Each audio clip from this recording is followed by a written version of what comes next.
up, everybody? It is Sunday, March 9th, 2025, and you are listening to the Super Gamecast. I'm your host, Bronson Fiori, joined by nobody. Hey, we're doing a solo show today. Completely unplanned. Aaron is AWOL. I don't know what's going on there. Hope he's okay.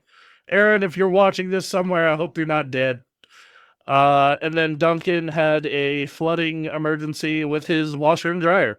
So it's only a me, Bronson Fiori. So we're going to be here to talk video game news, and I don't know, maybe we'll support I've been playing, because we got a lot of time to fill, and we're going to fill it well. So let's get started. First up is Acclaim.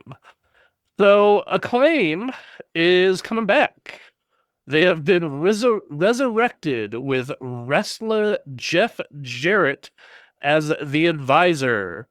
The U.S. publisher, which specialized in licensed games, went bankrupt 20 years ago and is now back, led by CEO Alex Joseph, the former founder of Graffiti Games.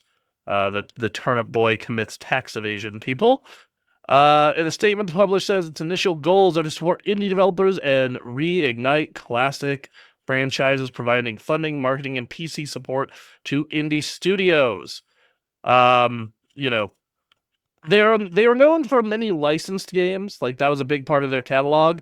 But one thing that this article does not bring up with Acclaim is the batshit insane things they were doing at the end of their run.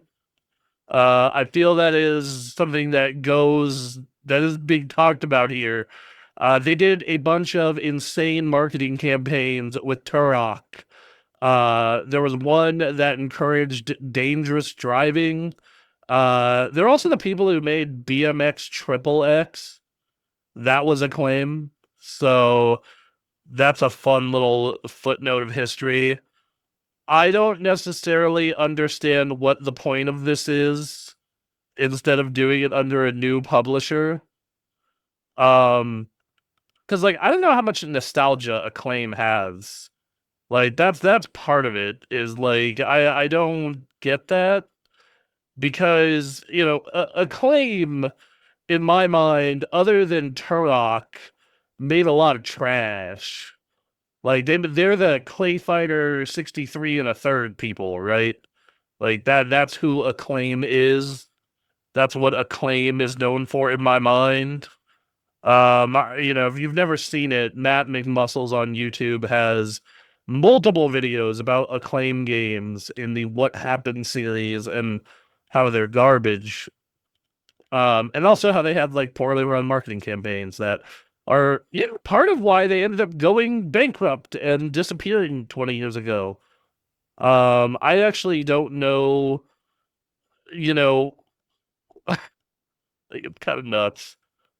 And they did, and most of their big stuff was not the end of their life where that bad stuff was happening. They had, they did WWF games. They did Bart Simpson versus the Space Mutants, Turok. They were the home version of MK and NBA Jam, and then South Park. Like those South Park games were bad though. Like that N64 South Park game was like genuinely really terrible. So I don't know what is happening there. Um, so yeah, I don't know what happened there. Anyway, that's Acclaim. It's so weird to be thinking about that. Like in my mind, that's like the Clay Fighter 63 and a third people. That's that publisher. I don't know what that publisher is in the modern world. I don't know. I don't know how much clout you have when your trailer says from the people who published BMX Triple X. We'll see.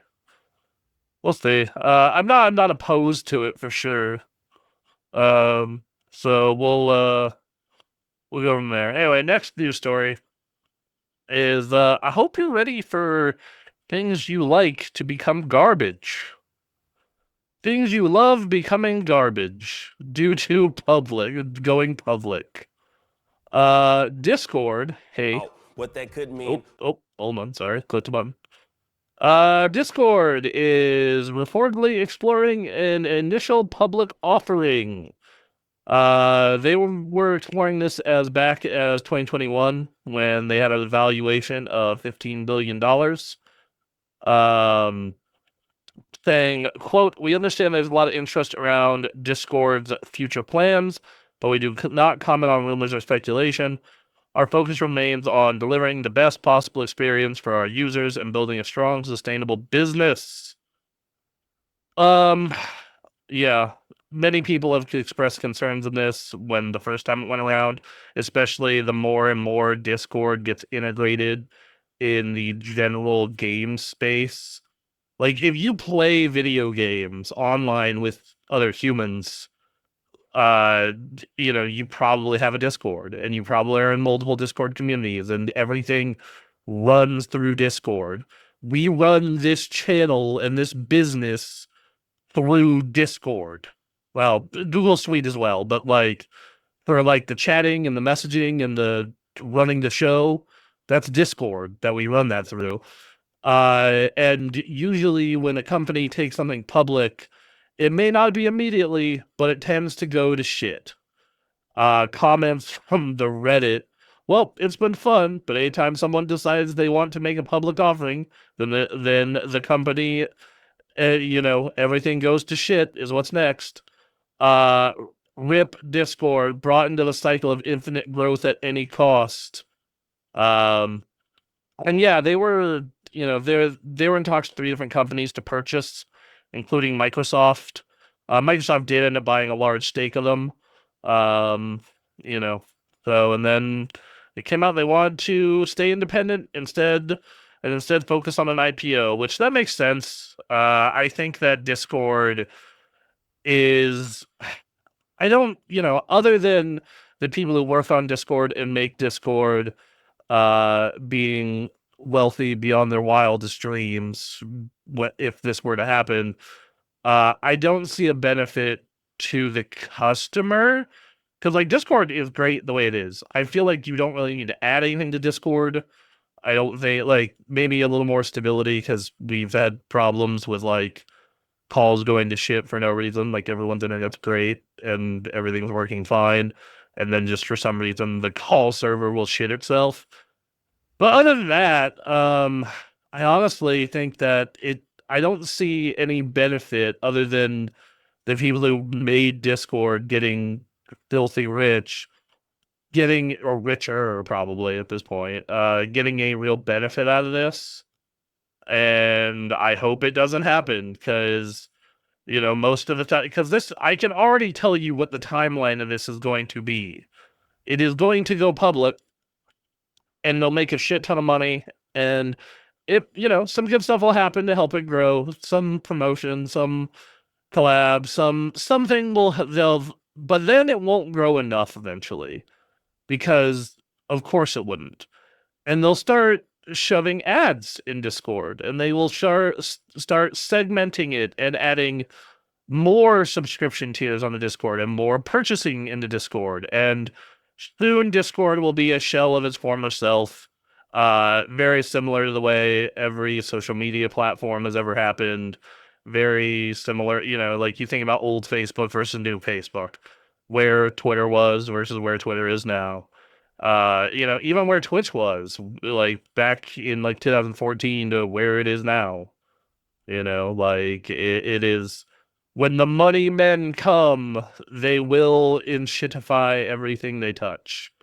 It is a big part of the inshitification of everything.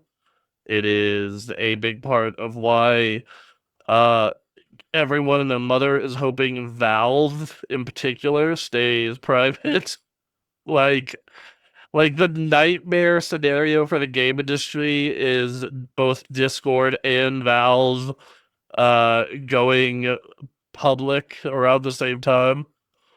Um so yeah, that's that. That's Discord going public, everybody. Oh, I hope it doesn't happen. I really hope it doesn't happen because it's like, you know, they're a sustainable business, or they should be. And, recently they've been running those ad quests, and those have been interesting, but at least you get something in the game for it, or whatever game they're promoting for it, or you get something cool out of it versus like, I'm just like thinking of like going into Discord and seeing like ads in the status bars on the side, or clicking into a Discord and be like, you gotta watch this ad first. Truly the cyberpunk nightmare dystopia, like the one behind me here, of course. I guess that is the background of the show. Behind me is the Matrix. I'm in it. Anyway, so that's the Discord thing. Um, I don't know, man. Just I don't know. I mean, it won't be the first time people have moved. Like, I remember going from TeamSpeak to Ventrilo to Xfire, back to Ventrilo, to Skype, back to Ventrilo, to Discord. So maybe when Discord does this and it goes to shit, we all go back to Ventrilo. Ventrilo, it always leads back to me, is kind of the thought process there, I guess. All right, next news story. Analysts. Oh, what? That's not right. Will GTA 6 be $100? There we go. Jesus Christ. You can tell this was put together very hastily. So hey, analyst. By analyst, I mean Michael Pachter thinks GTA 6 will sell for $100. We think the company is planning to sell the game at a previously unheard of price point. That management can offer consumers an incentive to pay $100 or more per unit by rewarding them with a large amount of in-game currency to be spent in GTA Online. There is precedent for integrating online experiences with a premium game, as Activision did with both Call of Duty Warzone and Call of Duty Mobile. In Activision's case, this led to a 40% increase in sales of Call of Duty Premium. In Take-Two's case, they think a successful integration of GTA Online and GTA 6 can lead to a $100 price point for the premium game. It is not the first time that the $100 price point for Rockstar's upcoming game has been mooted. Previously suggested that other developers and publishers are hoping that GTA 6 will be priced between $80 and $100 in a move which would allow more companies to raise their software prices too. In August of 2020, Take-Two's NBA 2K21 as the first current gen game to be priced at $70, and other publishers followed suit. And last month, it was said GTA 5, which reached $1 billion in retail sales faster than any entertainment release in history, has now shipped over 210 million copies. So yeah. The thing is I actually don't think it's that crazy. I think that, like, you look at the publishers and where they're coming from at this, and it's to make as much money as humanly possible. And GTA 6 is a game that I think if you were to sell it for $150, it would still sell well. Like, that's how huge GTA 6 is like, if, it legitimately could sell for $150 and would probably do fine. Now, one thing that comes to my mind here is I think video games being $100, if they were like they were in the olden times where you got the whole game and there wasn't all this gross additional purchases attached to it, would be very reasonable, actually. I think that, like, if it was, if I booted up a game that wasn't, here's microtransactions out the ass in our online mode with 1 million currencies, and we're going to try and go into your wallet a bajillion times, I think $100 would be a fair price point. But that is not the reality of the situation. I think that, and I think game price, you can make the argument that game prices have stayed relatively stagnant for a long time. They were $60 for 15 years. And then, they're $70 right now, but right before they became $70, uh insane inflation happened. So you're like, well, they could go to, 80, 100 might be a bit much. I already think $70 for some people is a hard line. Like my girlfriend finally just got used to that price point, and kind of so did I. So like another 10 on top of it might be a hard sell for a lot of people. That going to 70 made me reduce my purchasing of games as a whole, or at least full priced video games that are that price. Um, I think compared to other entertainment and inflation, $100 is probably where games should be. Like from a business standpoint, from a consumer standpoint, my thought is like that's fucking nonsense because I know that there's a million other ways they're making money on these that they didn't used to. I think that's another thing that's really hard to compare right now to back then versus now, is a lot of people go, in the people who argue for the price increase, you have in the argument for the price increase, you have people being like, well, games have been $50 to $70 since the 90s because cartridge games were that much. I'm like, yeah, but back then, games were also one-off products. They didn't have microtransactions or premium editions or a little bunch of extra tchotchkes and bullshit with it. They didn't have DLC that came down the line. They didn't have another thing they also didn't have was, they did have is to have to worry about shipping a boxed product. You think back to that Capcom story we did a couple months back where, almost 90% of Capcom sales are due to digital copies, right? Like it's digital, all digital, everything's digital. So what that translates to is less cost for the publisher because they're not printing discs, printing cases, printing. Well, we don't really get manuals anymore. We get a little tiny sheet of paper that's a warning, but they're not printing a bunch of stuff, making a bunch of cases, printing a bunch of discs, packaging that shit, shipping it across the country. That's not a thing anymore. They put it up on Sony server, Nintendo server, Microsoft server, or Valve server, and say, "Okay, here you go." Um, so those are all factors in the, you know, for that. But there's always the argument that games are insanely expensive. There's been that story that GTA 6 is a $2 billion video game, right? Like that's one thing to consider is, or at least that's what it has been allotted. It is a $2 billion with a B fucking video game. That probably is including its marketing campaign and other stuff, but that is 4 times the price of the next big AAA guy, not like a Ponzi scheme that is Star Citizen, but like a continual development game like Genshin, for a single product that's going to come out once that is 4 times the budget of the next guy. That's nuts. But when you look at how many copies GTA 5 sold and how long it was supported and how much money it made over the course of those 13 or 12 years, yeah, $2 billion is probably lowball what they should spend on that goddamn game. So yeah, I don't know.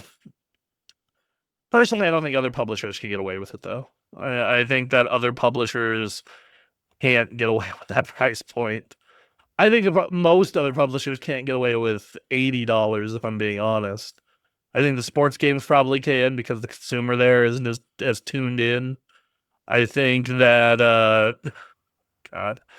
I think you probably get away with it from Software. I think that Elden Ring and those kind of games carry enough clout to where that won't really be an issue. But I think generally, in my mind at least, the consumer probably will not be cool with another $10 increase. But I don't know. I thought that about a lot of things, and then crazy inflation happened, and I was very wrong. So, we'll see. Anyway, next news story. Hey, video cards. That new Radeon RX 9070 and 9070 XT came out. They launched at a very reasonable price. And you think, oh, that's good news. And of course, the news story is cut off in the graphic. Fantastic. But hey, that's good news, right? No, not really. So, basically, what we're finding out now through Hardware Unboxed and a couple other news outlets is this $600 MSRP is not notable only for the first shipment. They're giving all retailers a $50 rebate. So whatever the final price of these cards are, it is at minimum $50 more expensive. And most of the $600 models sold out incredibly quickly. And it's mostly the 700 and up that are sticking around still. So, yeah. Stock was relatively good. Like it still sold out in seconds because that's just graphics cards in the current year of our Lord, and the performance is great. But yeah, this thing's kind of biggest benefit of being a $600 graphics card that performs well in the current year is gone. It is dead and gone. It's not a thing anymore.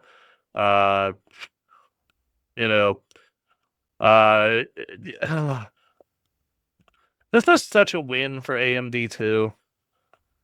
Like $150, that is a significant enough price difference to where you look at a 5070 Ti, assuming you can get one for MSRP, assuming any of this fantasy, like the word MSRP right now, especially at launch, it might as well be a unicorn. It might as well be fictional. But, the prices will adjust relative to where they are, what they should be at MSRP, right? And, a 9070 being $150 cheaper, but only a couple percent slower than the 5070 Ti, that was a deal. But now if it's like $100 cheaper or if it's $50 cheaper, it's like, why bother? Why get worse upscaling? Why get worse AI and rendering performance? Why get, worse feature set?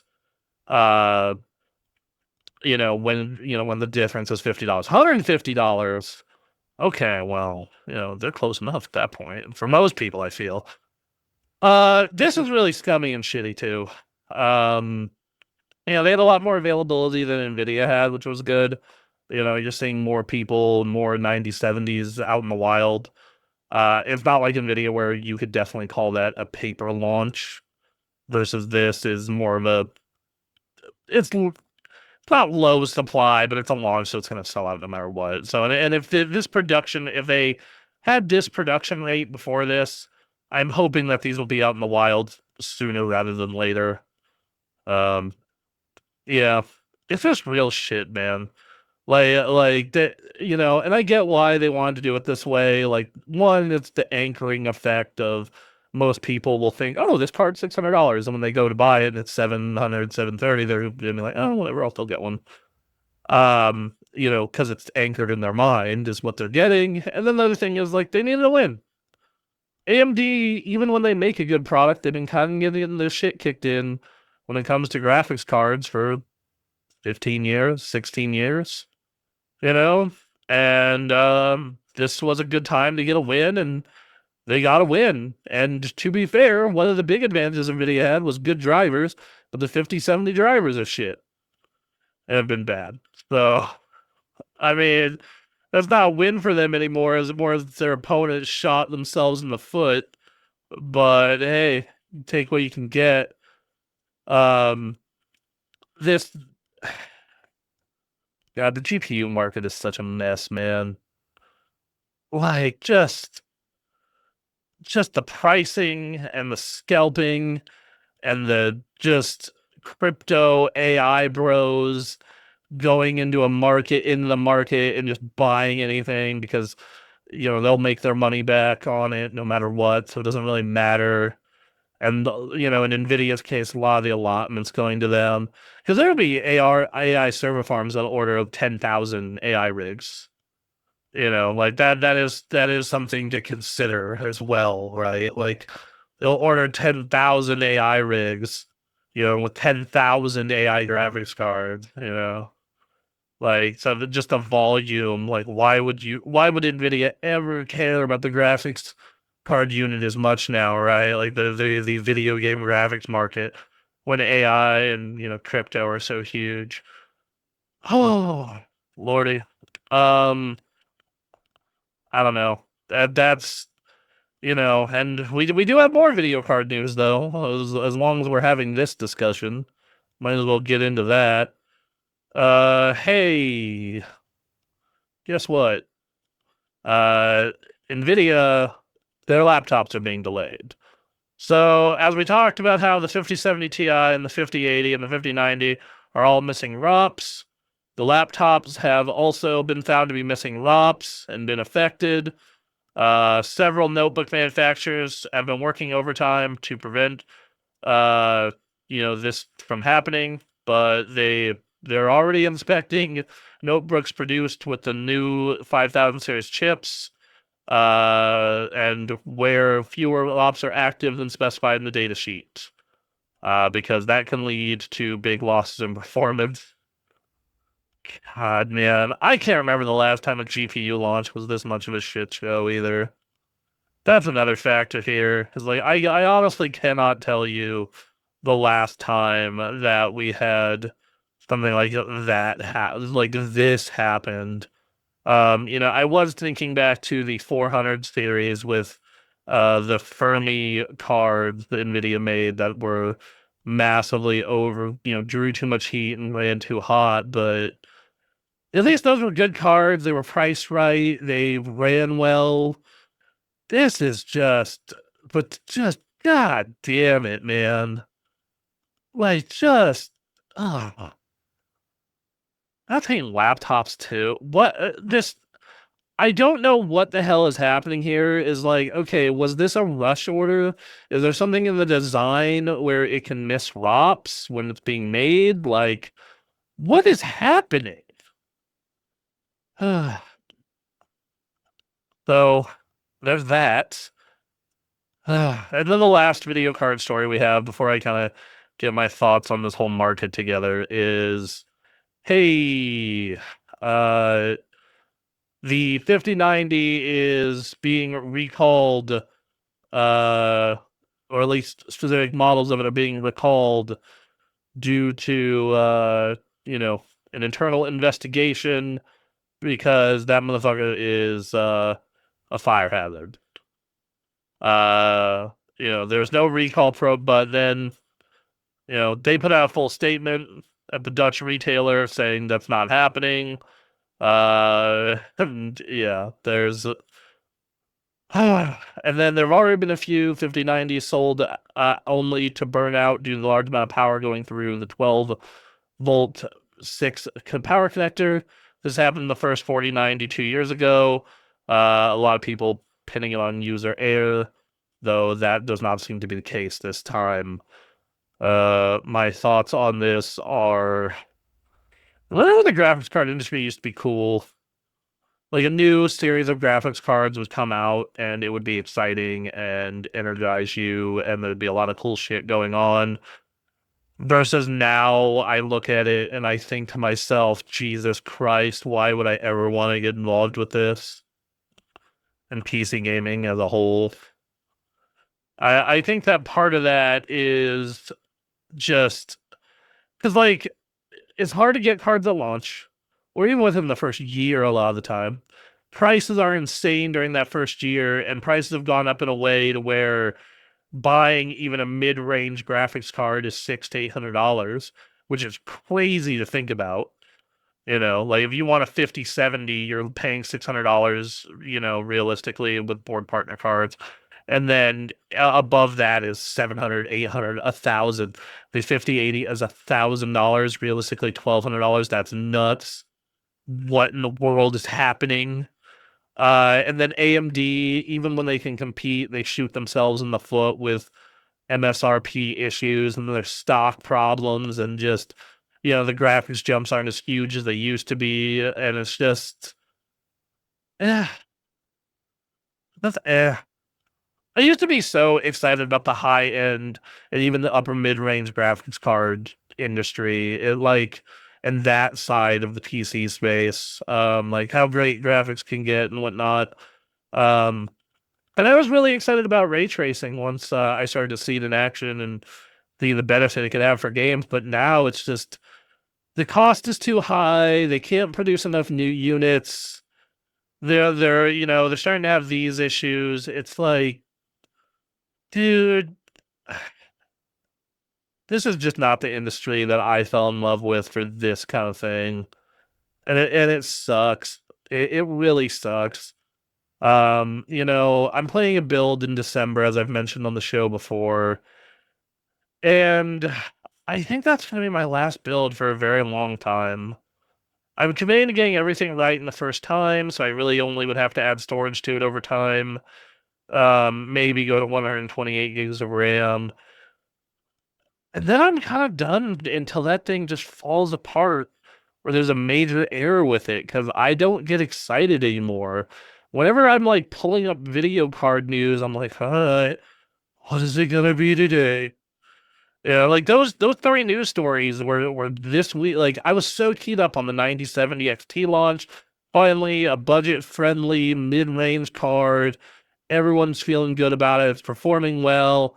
Turns out the MSRP is faker than normal. There's still stock issues, though that might be remedied quicker than normal depending on how things go. And we don't know how it's going to perform in the long term. It may be an unstable mess like the 50 series has been, but it's just, I don't know, man. It's just, I'm just tired. I'm just tired. I miss being able to see news. Like I remember seeing the 10 series, or even the 30 series, and seeing the performance gains you were getting, and it felt like it was a good price. And they didn't have all these issues of missing ROPs and setting fire to your house and whatnot.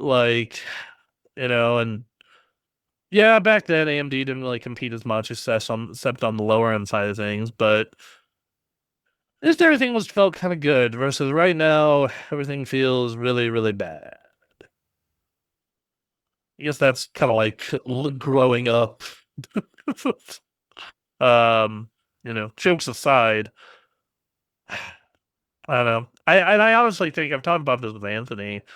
The most interesting part of the PC space right now is handhelds. The deck, the Ally, the Legion Go, where it's like they're not focused on this super high end tech. They're focused on portability, and you're actually seeing performance jumps there and like improvements and quality of life improvements that are really big, just because it's new and there is room to grow.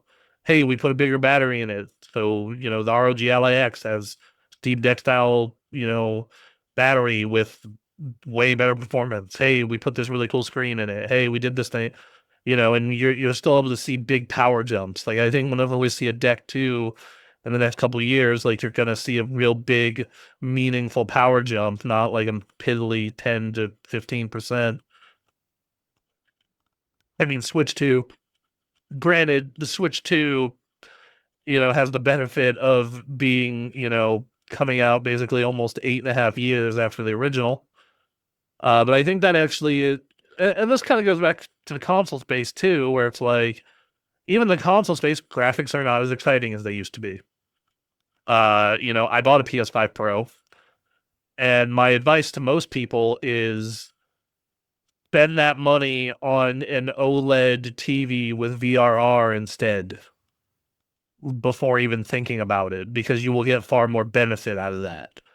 And depending on what your graphics card is, I would almost say the same thing. Get a VRR 4K monitor.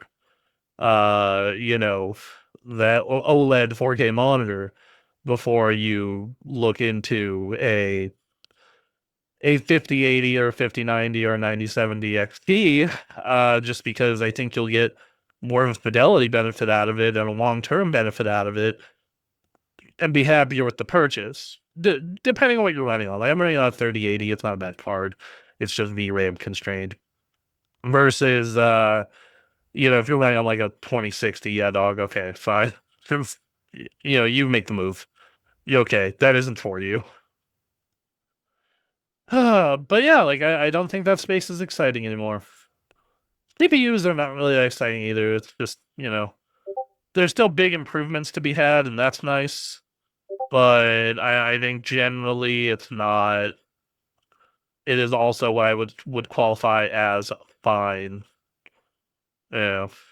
So graphics cards.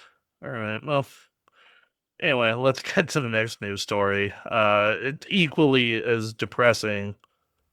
Hey, due to tariffs, more physical game discs simply may not get made. The Trump tariffs went into effect. Many, that includes products from Mexico, China, and Canada, which would be a 25% tax on discs shipped from Mexico to the United States, which would be in a lot of outside of the biggest games. You would see a price increase because of the tariffs. Yeah, I think the way the disc is going away. I buy games on PS5 on disc, except for games that need to be connected to a server. I'm a big fan of physical media. I believe in it, but dude, 90% of game consumers buy games digitally. PC went all digital a while ago. We are selling Xboxes and PS5s without disk drives as like primary models. PS5 Pro, you have to buy a disk drive separate. I don't think discs are going away, but I think similar to vinyl, similar to 4K Blu-rays, you're going to be paying a big premium for them. They are going to be coming out later, and they're not going to be the primary way to consume this product. I think that's unfortunate, mostly for preservation reasons, of course. And collecting is, it's fun. It's fun. I go look at my big shelf of video games. I'm like, look at this cool library of video games I got. That's neat, right? But yeah, I think that's, so I think those are the big bummer parts there is just that. But I mean, yeah, it makes sense. Like Capcom already started. Capcom is already in the process of releasing physical copies of games later. Not their biggest games, like, Dragon's Dogma, Resident Evil, Monster Hunter, all got physical games day and date. And I think that'll still be the case. But they did not do a physical copy of Path of the Goddess last year. They did late copies physically of Marvel vs. Capcom and Dead Rising Deluxe Remastered. They are, you're already seeing this shift happen. I don't know if you can get that new Tony Hawk game physically. I think they have a physical pre-order with a skateboard. But yeah, and you're seeing it happen more and more. I think outside of the very biggest fish, it's gonna be a niche side market. Like, oh, you want a physical copy? A couple months after release, go to limited run games. Get a physical copy that way. And I think, I think that this is of course scary because as we've seen more and more digital storefronts recently, it could disappear at any time, right? That just whip it away from you. I am very concerned with this in the case of Sony. Microsoft has actually been pretty good about it and their preservation efforts and getting stuff to move over. Like you can play stuff that you bought on 360 on the current Xbox. So that's pretty solid. Same with some original Xbox discs even. Steam, same thing. There were Steam games that I bought all the way back in 2004 that are still on my Steam account. My big concern in that case is like kind of PlayStation. Will they gut licenses And then Nintendo, of course, but Nintendo is also this weird kind of old-timey outlier where I would not be surprised, but even they're carrying their digital library over this time. They're not being like, you'll lose it when we go to the next thing. So I think maybe they finally learned. But there's always that concern. Like, you can't buy Spec Ops The Line anymore. Spec Ops The Line is one of the best video games ever made, right? And it's a fantastic game, especially if you're used to standard shooter tropes. It completely subverts them, and it's fantastic. You can't buy it. You can't buy it digitally anymore. They took it off a couple of years ago due to a rights issue, or it might have been last year. It was recently. So if you do not have Spec Ops The Line on Steam or another platform, can't buy it, can't get it, can't go track it down, and that sucks because that game's amazing. So the only way to play it now is to like go buy a 360 or PS3 copy, which due to the fact that they're not on a digital store anymore, and it was a short print game, is going to be a pain in the ass to go get. And even if you do get it, it's probably going to be super expensive. Oh, God. And I get the appeal of all digital, man. I did Monster Hunter digitally this time around because I knew it was going to be a live service game, and like, yeah, it's convenient. Day one, downloads to my machine because I have fiber internet in like 10 minutes and I'm playing it. I don't have to go to the Best Buy and deal with the Best Buy people and come home and install it, and it takes forever because it's reading off a disc. But man, oh, all right. It's unfortunate, but you kind of, this is one more nail in the coffin of physical media, especially for video games. Speaking of nails in the coffin, by the way, Until Dawn remake developer, they are shutting down. Ballistic Moon is effectively closed. They learned that layoffs were publicly announced in September. Roughly 40 employees were let go. The remaining staff was kept to offer post-launch support and development on Until Dawn until after its October release. In December, the company quietly laid off that staff as well, resulting in 20 more developers losing their job. Only the studio founders remain, and possibly, in quotes, a handful of employees, quote, at most. There are no employees in public retention, marketing, or development left. People are sharing bugs they found in the game to make the team aware, and there's no one working on a patch support for the game anymore. The studio is effectively closed. As far as what happened to those who spoke on the condition of anonymity, made it clear that the owners attempted to keep things at Ballistic Moon moving forward. Many said the owners were actively looking for funding and pitching projects, but couldn't secure funding or a new publisher. When asked about Sony publishing another game or future updates to Until Dawn remake for the studio, one source said it was discussed but never came to fruition. Sony said after the game they might greenlight more funding for updates, but it looks like they didn't. Regarding working at the studio, most said it was generally a good place to work. Many spoke highly of their team and the work being done. What they didn't like, though, were instances of unpaid overtime. One former employee equated to weeks of unpaid work, and that the internal announcement of redundancies came after the team had worked overtime. Quote, nice reward for our hard work. Ballistic Moon's leadership has put out an official statement on the status of the studio and whether or not it has been or will be closed. In technical terms, it remains active in name. Should a publisher sign on or funding come from elsewhere, the studio could start hiring process again to bring in developers and other staff. Right now, there's no work being done. Insider Gaming has attempted multiple times to contact with Ballistic Moon's co-founders, Nona, as well as Sony, but no response has been received. Should any come after publishing the story, it'll be added. Whoo! More layoffs, brother. More layoffs. Super layoff craft is what this show feels like sometimes. Ooh. Sorry. Just broke something on the OBS. Bro. Yeah, no, man. I think that sucks. That remake seemed like it did okay. I feel like Sony needs a lot of port houses now with their PC efforts happening, and they could have been real good at that. And God, this is I don't even want to look at the total layoff counter at this point, man.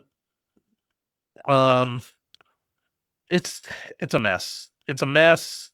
It's a hot mess. I hope all these people find jobs and they're happy and they're doing well. You know, that's kind of all you can hope for, unfortunately, in situations like this, especially with so many people, so much talent and labor force out there in the wild. Like the games that, it feels like a bloodbath. Like the amount of developers that got let go since 2023 to now, that it feels like finding a job might be just way too hard on most people, and they might leave the industry, and that's going to cause a lot of talent or brain drain to leave, or brain drain to happen, and you have all these great developers who might just leave the space, man. That sucks. That sucks a lot. I'm not particularly attached to Until Dawn. I liked that game. It was cool. We did a let's play of it on the old website long time ago. But that about happy news. I wanted something about positive. Like Tony Hawk. Tony Hawk, new Tony Hawk was revealed this week. And of course, the way this is framed gets completely cut out. So hold on. Give me 1 minute. We're going to watch the new Tony Hawk trailer, everybody, because I want to see that. Basically, the long and short of this. Okie dokie. So yeah, new Tony Hawk revealed. I'm going to check this out. So they're doing 3+4. Interesting thing to note, they're not bringing back 4's original campaign. They're doing a campaign that is more similar to 1 through 3, just because they couldn't get to work right. It's being developed by Iron Galaxy, the folks behind Killer Instinct, Racketeer, and Dive Kick. And yeah, I think it looks great. I'm super excited for it. I cannot wait to play it. It's actually going to be on Game Pass day one, because it is owned by Activision, and so it's owned by Microsoft. Yeah, dude, I'm stoked for this. I'm so happy it happened. When I heard the original dev studio got put on Diablo and Warcraft, and this was not supposed to be happening, I was super bummed. Aaron was of course the happiest one when this got announced. But yeah, this is awesome, and you actually play it now. If you pre-order, you get access to the Foundry demo. Um, you know, yeah. I'm Also, it has been confirmed for Xbox, PlayStation, Switch, which means it should run on Steam Deck. And they obviously can't add Spider-Man to this, so instead they decided to bring in the Doomslayer and the Revenant Skater, which, as I said in the Discord, not only can he rip and tear, he can shred, brah. All right. Terrible joke aside. Yeah. I think that's great news. I'm a big fan of those Tony Hawk games. They're the only skateboarding games I haven't really gelled with. I think they made them really fun to play in arcadey. And they're really good for just quick bursts of gameplay. Like, I remember I played, when I got out of the hospital, uh, 3 years ago now. I would play the Tony Hawk. Tony Hawk was a perfect game that I could play in short bursts and then go prop my feet up and go rest. It was a real real comfort game. With that though, we did get some news. Bam Margera was a big part of those original games. You might know him from Viva La Bam and a bunch of crazy shit that happened after all of this, and him being one of the featured people in the Tony Hawk Underground 2. But he is not returning for this one. Bam Margera is not returning for Tony Hawk 3+4. He made his debut in Tony Hawk 3, but he had a bunch of, he basically had a bunch of personal issues. and he is the only one. Uh, he'll not be making it in the game. His brother Jess is the drummer for CKY. Has been confirmed to be included in the game, but he has had legal issues and health issues due to substance abuse. He was fired from Jackass Forever after he was issued a restraining order from the director. Um, and they reached out to Activision and Majera for comment, and they heard nothing. So, yeah, apparently there's going to be some new skaters, 5 new skaters, and then all the classic skaters you expect. I don't know. Bam Margera was like such a big part of that like early 2000s skating culture. I remember watching Viva La Bam. I remember seeing that kind of shit. Um, you know, like it feels weird, but I get it because of the controversy around the guy. I think that there's just so much bad buzz about this man that you would just want to avoid him entirely, especially for a product as mass market as this. You don't want to expose people to Bam Margera. Bam Margera is not for the children, not for the faint of heart or the children. So I get it. Still feels weird. He was a big part of that culture back then, and now it's just go away, please. You and your drug problems and being a giant asshole. So, interesting note. Very interesting note for Mr. Bam Margera. Uh, yeah. So there's that. That's kind of all that was there for that. Finally, last news story we have here is Monster Hunter Wilds has sold 8 million copies in just 3 days. The fastest in any game in Capcom's history. And by the way, this is extra crazy because this now, even in just 3 days, now a week since release, this makes it like the 5th or 6th best-selling Capcom game ever, behind Monster Hunter Worlds and Rise and the more modern Resident Evils and their remakes. That's nuts, dude. I knew this game was going to be huge. It's a great game, by the way. I absolutely have adored my time with it. I just got out of low rank the other day, and I've been having a blast in high rank, getting new armors, fighting new shit. Yeah, I've loved every minute of it. It deserves. It's a game I'm very conflicted about though, because I absolutely love I absolutely adore the gameplay itself, the monster hunting, the tracking, the farming items to get, or farming monsters to get cool new armor. However, the connecting with other people's shit is horrendous. The game has weird graphical bugs. I'm on PS5 Pro, and we were doing a party on Friday night, and the textures for Rathalos in the middle of the fight would swap between super low res and super high res just directly in the middle of the fight. So there were times where I was fighting low res Rathalos and then high res Rathalos. um, so that was a thing. Yeah. So the technical issues and the lobby system are not great, and I feel like at the point of where the series is, those need to be fixed. But in spite of all that, I'm having a great time when I get my dual blades charged up and I go under the monster and I go, I just start flipping around and shit. And I get a bunch of crits and there's wounds all over, and I'm like, yeah.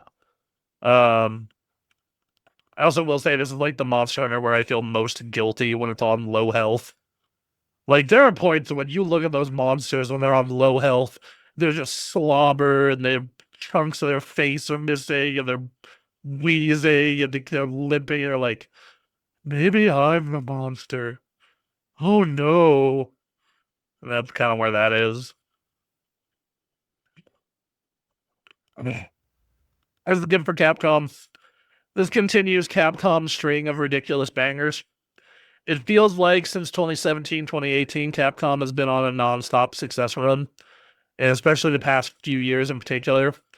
Monster Hunter this year, last year was Dragon's Dogma, year before that was and last year was Dragon's Dogma, year before that was Resident Evil 4 remake and Street Fighter 6.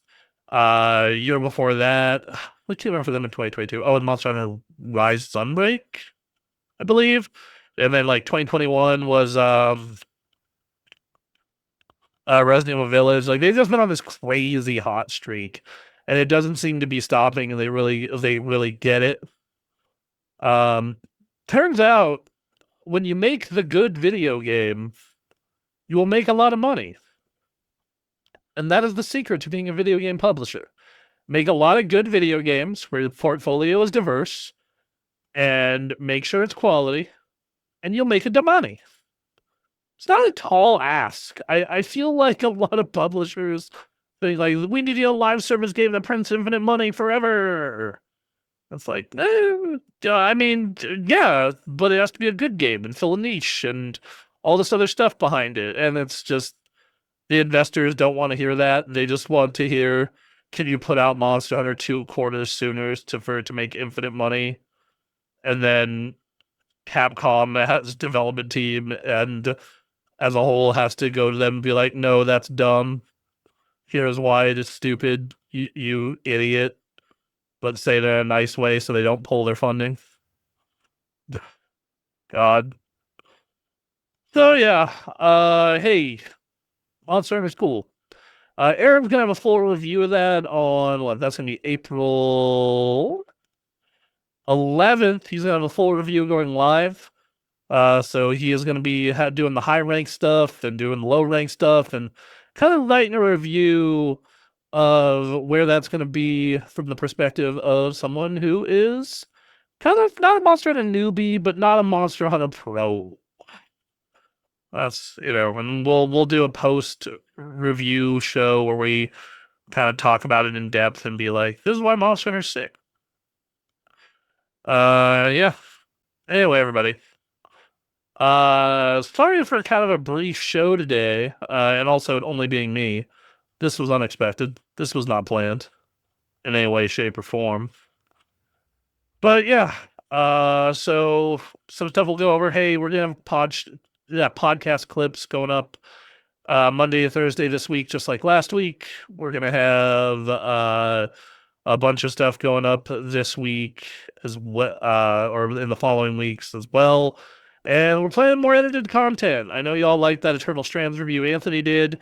We got reviews of Yakuza, Pirate Hawaii, Like a Dragon, Pirate Yakuza in Hawaii, and Monster Hunter Wilds. We got a video essay coming up. I'm going to keep what it is a surprise until Duncan wants to say what it is. And we also got a surprise review from Anthony coming up in April as well. April's going to be a big month for us. It's going to be huge.